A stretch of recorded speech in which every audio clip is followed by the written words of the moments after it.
पृथ्वी पर जाया जाए और अपने भक्तों की परीक्षा ली जाए। फिर गणेश जी एक बच्चे का रूप लेकर धरती पर आते हैं और एक चम्मच में दूध और चुटकी में चावल लेकर इधर उधर घूमने लगते हैं। कहने लगते हैं, कोई मेरे लिए खीर बना दो, कोई मेरे लिए खीर बना दो। उस बच्चे की बात कोई नहीं सुन रहा होता है। सब उस पर हंस रहे होते हैं कि इसकी भी कोई खीर बनेगी। जब गणेश जी घूम रहे थे, वहीं एक बूढ़ी औरत अपनी झोपड़ी के बाहर बैठी थी। वो बोली, ला बेटा, मैं बना देती हूँ तेरे लिए खीर।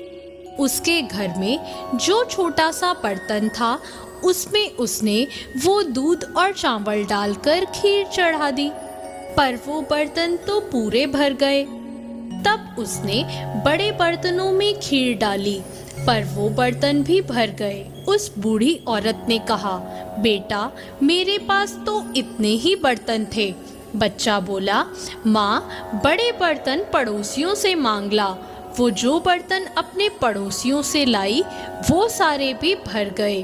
तो बूढ़ी औरत ने कहा, बेटा, ये तो इतनी सारी खीर हो गई, इसका हम क्या करें? बच्चे ने कहा, माँ, जा और पूरी नगरी में सबको खीर खाने का न्योता दे आ।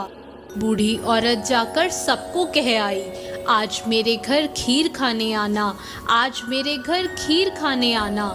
लेकिन सब हंसने लगे कि खुद तो इतनी गरीब है कि सबसे रोटी मांगती फिरती है और आज ये हमें खीर खिलाएगी।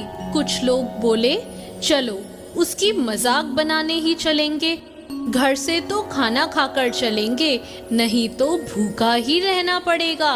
कुछ लोग बोले, अरे खाना तो घर आके भी खा लेंगे, देखें तो ये बुढ़िया कौन सी खीर खिला रही है।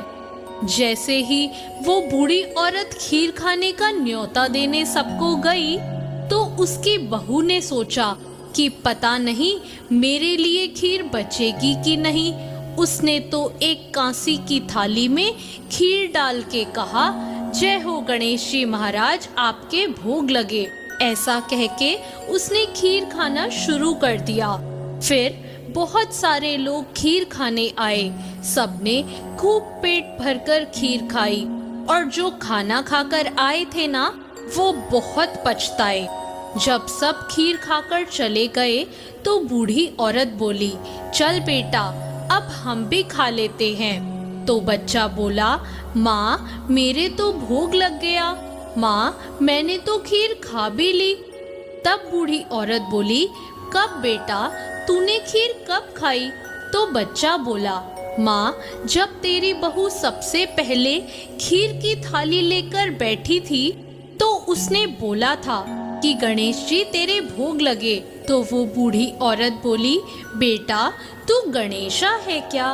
वो बोला, हाँ माँ, हूँ तो गणेशा ही। ये सुनकर वो बूढ़ी औरत बहुत खुश हो गई। गणेश जी ने उसे खूब आशीर्वाद दिया। उसके यहाँ से जाते हुए गणेश जी उसकी